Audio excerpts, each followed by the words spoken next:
Before diving into this incredible story, remember to subscribe to the channel and turn on notifications. Here, every story has something to say, and you won't want to miss a single one. It was a quiet late afternoon in the small Brookfield neighborhood.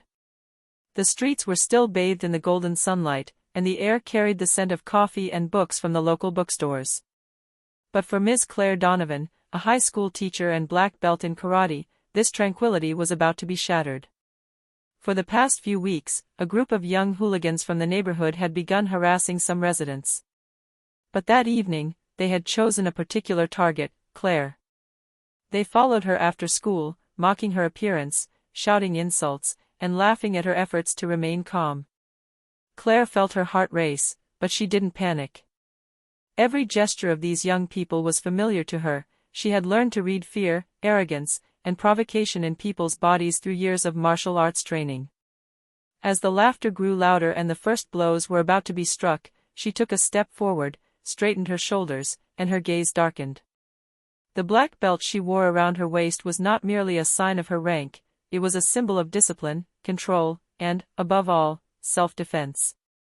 A tense silence fell. The hooligans, who thought they were playing a cruel game, didn't see how quickly Claire positioned herself. With a few fluid but precise movements, she neutralized their impromptu assault, using their own momentum against them.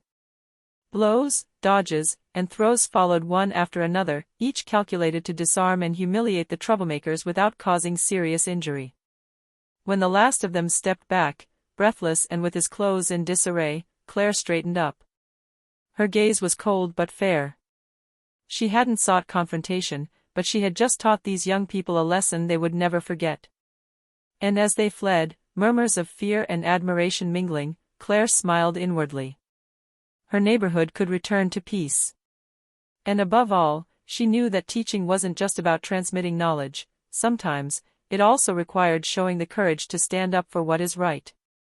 Brookfield High School was almost deserted at this hour. The hallways echoed with the last whispers of students hurrying toward the buses and parking lots. Ms. Claire Donovan was packing her lessons into her bag, her eyes tired but alert. Teaching had always been her passion, but recently, a simmering tension had settled over the neighborhood. As she crossed the deserted parking lot, a high-pitched, mocking laugh echoed behind her. She glanced back slightly and saw 3 teenagers she'd seen several times before near the school.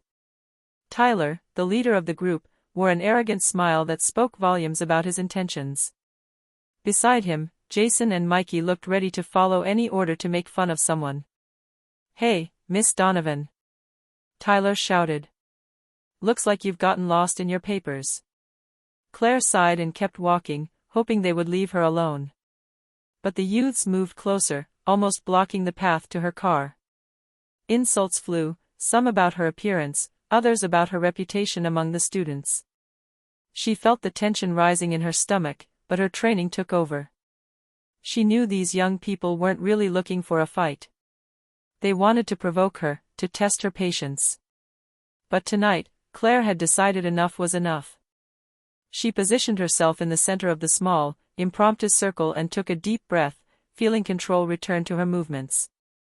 Her black belt gleamed faintly in the streetlights, a silent reminder that she wasn't just a teacher. Tyler, thinking she might hesitate, took a step toward her and held out his hand as if to shove her. Just then, Claire nimbly dodged and used their own momentum to knock them off balance, nearly sending Mikey tumbling into a trash can. The others froze, incredulous. "This isn't a game," Claire said in a calm but firm voice. "And it's not something you should try on me." Silence fell, broken only by their rapid breathing and shock. Claire knew this was just the beginning, but she had just laid the first stone of a lesson they would never forget. Night was falling on Brookfield, and the streets were taking on an orange hue. Claire felt the air change around her. The hooligans' carefree attitude was giving way to a palpable tension. Tyler, furious at having been knocked off balance, stepped forward again, his fists clenched. "You'll see, you old teacher," he spat, thinking he was intimidating Claire. She positioned herself firmly, feet apart, in a perfect fighting stance. Every muscle was tense, ready to react. Her years of karate were not just a diploma or a belt, it was second nature. The first move was swift. Tyler tried to push her aside, but Claire used her speed and balance to spin him around with her own momentum. He stumbled and stopped just before falling, shocked. Jason and Mikey exchanged a worried glance. "Stop!" Claire shouted. "This isn't the time for nonsense." But they weren't listening to her. Mikey, overconfident, rushed to hit her. Claire dodged with almost supernatural fluidity, grabbed his wrist, and twisted it around, throwing him slightly backward without hurting him. Jason tried to intervene, but a series of precise, controlled movements from Claire disarmed them and kept them at bay. It wasn't gratuitous violence, every gesture was aimed at neutralizing and teaching. She could now see in their eyes the spark of fear, the incomprehension of what they had just provoked. "You think strength makes you great," she said calmly, "but it is mastery that elevates you." Tyler stepped back, his fists trembling, unable to comprehend how a mere teacher could turn the situation around with such precision and composure. Claire knew she now had to end this impromptu lesson. She adopted a low stance, ready to deflect any attack and make them understand that provocation had consequences. The young people, humiliated and frightened, began to back away. The lesson had barely begun, and already Claire felt the power of control and discipline reigning over the situation. Tyler, Jason, and Mikey were now completely on the defensive. Fear was written all over their faces. They never would have imagined that a teacher could turn the situation into a real karate lesson. Claire stood straight, breathing calmly. Every movement was measured, every gesture controlled. The young people took small, hesitant steps, like cornered cats searching for a way out. Tyler, too proud to admit his fear, attempted one last desperate assault. He charged straight at her with a shout, hoping to surprise her. But Claire was ready. With a swift flick of her foot and hip, she dodged, grabbed Tyler's arm, and spun him around, causing him to lose his balance. Before he even hit the ground, she lowered him down, holding him still without causing any serious injury. Jason and Mikey were backing away, realizing they had no control. Claire stepped toward them with an eerie serenity. "What you call strength is nothing without control." Her voice, calm and authoritative, echoed through the deserted parking lot. To illustrate her lesson, she executed a series of fluid movements, alternating dodges, disarms, and simulated throws. Each gesture was precise and controlled, demonstrating that true power lies not in aggression, but in discipline and self-control. The stunned young people began to stammer out apologies. Claire observed them for a moment, then straightened her posture, radiating a natural and just authority. "Now you know that provoking and intimidating only leads to humiliation.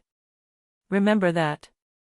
As Tyler, Jason, and Mikey fled, their shoulders slumped and their spirits crushed, Claire felt a quiet satisfaction.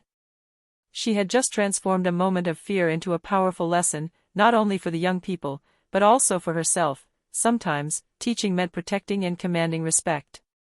The parking lot regained its calm. The streetlights cast their soft light on the place, and Claire, still breathing deeply, knew that tonight, discipline had triumphed over arrogance. The next morning, Brookfield seemed normal, but the atmosphere was different.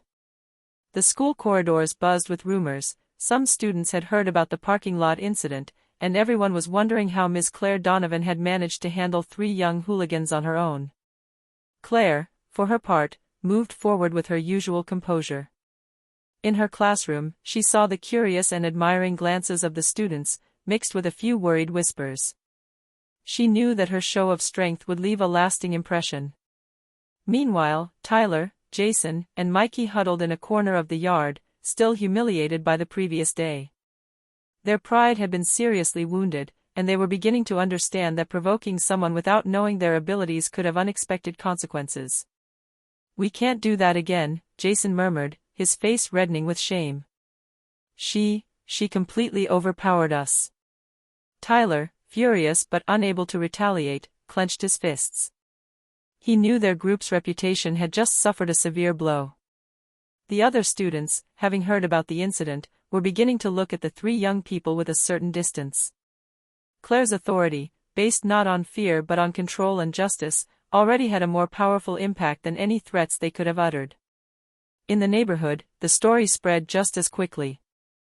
Neighbors who had witnessed the first outbursts or heard about the troublemaking youths understood that Claire Donovan was not just a teacher, she was someone who could be counted on to protect and defend.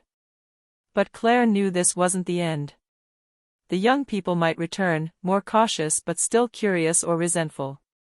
She considered how to transform this experience into a lasting lesson, not only for them but also for her students. True strength lies in discipline, self-control, and justice, not in gratuitous violence. Sitting at her desk, she took a moment to breathe deeply. Calm had returned, but she knew the world could change in an instant. Her black belt wasn't just a symbol of martial skill, it represented the courage to do what is right, even when fear is present. After the parking lot incident, Claire knew that defending herself once wasn't enough. To truly change the dynamic with Tyler, Jason, and Mikey, she needed to anticipate their next moves and turn that lesson into lasting prevention. That morning, before class, she walked the halls with a watchful eye. She noticed Tyler talking with some students, clearly still brooding over the previous day's humiliation.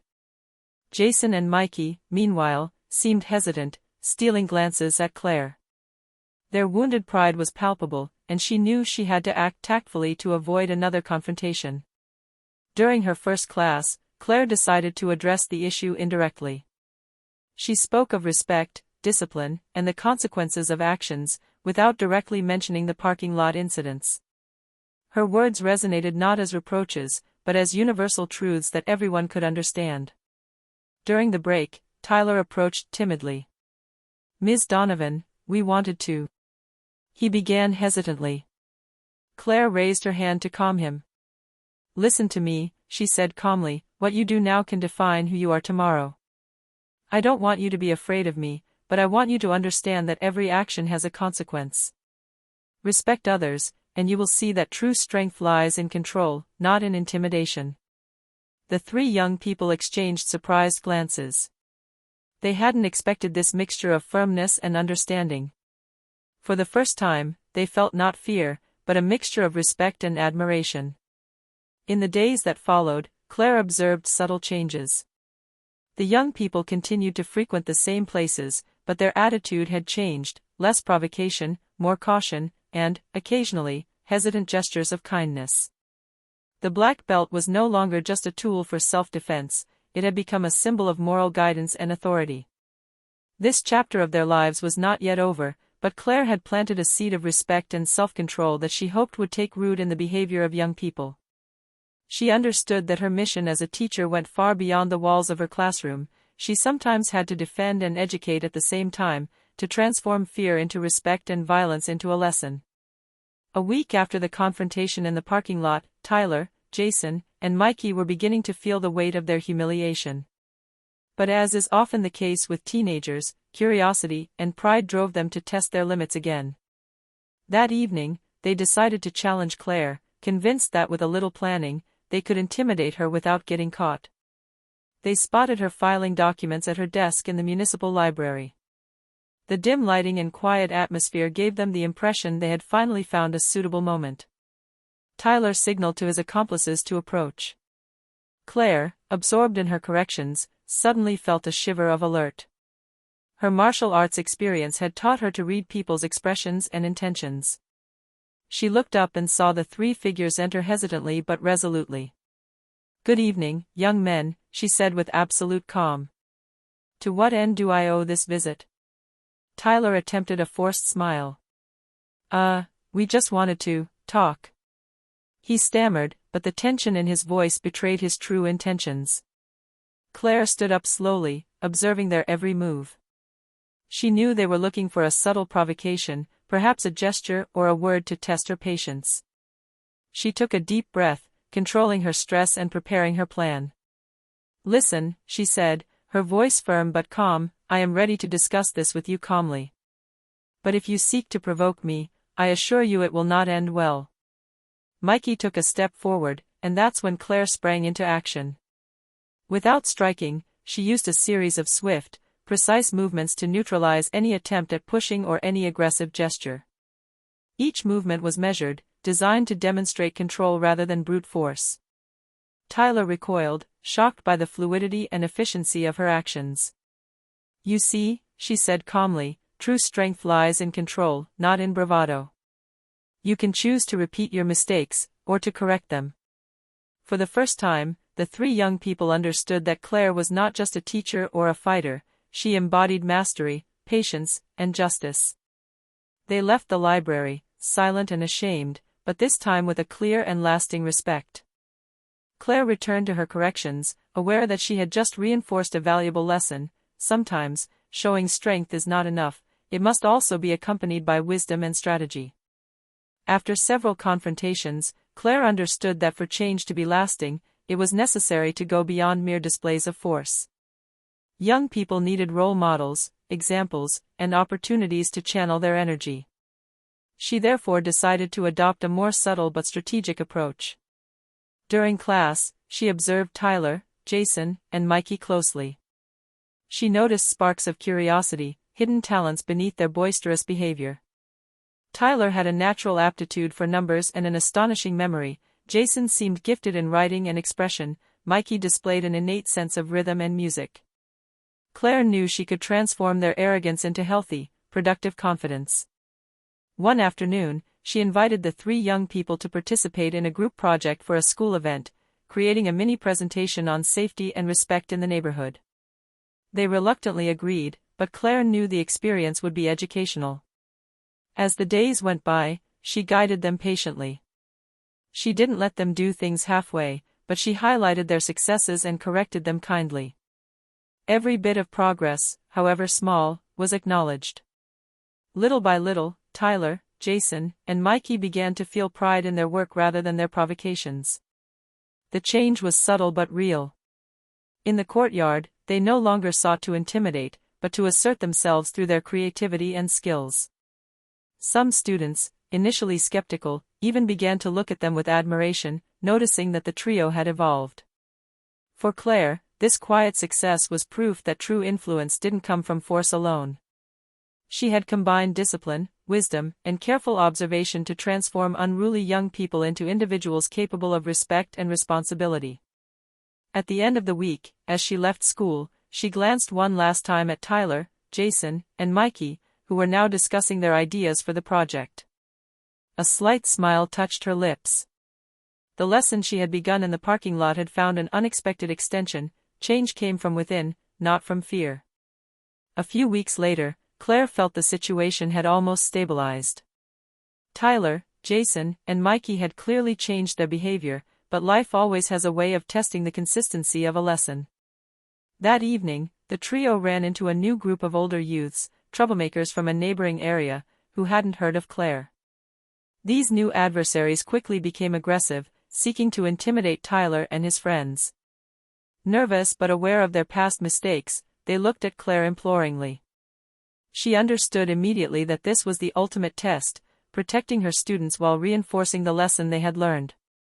Claire calmly stepped in. Her gaze was determined, but not filled with anger. "What you're doing is unacceptable," she said in a calm but firm voice. "You can leave now, or you'll learn a lesson you won't forget." The provocateurs laughed, thinking that a mere teacher couldn't do anything against them. But Claire had anticipated this situation. She used her experience to create a defensive barrier, neutralizing any attack and redirecting the aggression in a controlled manner. Her movements were quick, precise, and fluid, but above all, they demonstrated mastery and discipline, not brutality. Tyler, Jason, and Mikey watched, impressed and encouraged. They saw that force, when used wisely and with control, can protect without causing unnecessary harm. The new provocateurs, humiliated by their inability to act against a single person, backed away and eventually fled. After the intruders left, Claire turned to her three students. "Now you see what it truly means to be strong. Strength is not about intimidating, but about protecting and knowing when to act." For Tyler, Jason, and Mikey, that night was a turning point. Not only had they witnessed Claire's martial skill and mastery, but they had also understood that respect and discipline were more powerful weapons than any provocation. As calm returned to the neighborhood, Claire knew she had accomplished her mission, not only had she defended its authority and safety, but she had also transformed the attitude of lost youths into true life lessons. In the following weeks, Tyler, Jason, and Mikey continued to show signs of transformation. Claire's influence had taken root in their daily behavior. Instead of trying to intimidate, they were beginning to assert themselves through constructive and responsible actions. In the schoolyard, they could now be seen encouraging other students to respect the rules and help each other. Tyler helped his classmates solve math problems, Jason shared his writing skills with those who wanted to improve their essays, and Mikey led small music workshops for the younger children. Their attitude had changed so much that even some teachers, who had previously been wary of their provocations, began to praise them.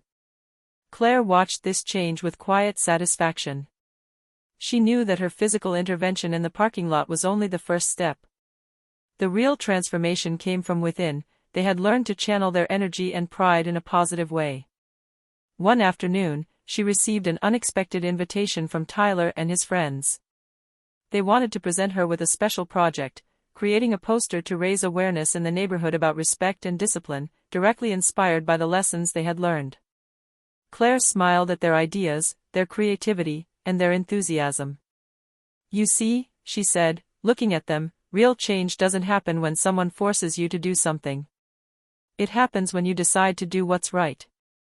The three young people nodded, finally understanding the weight of her words.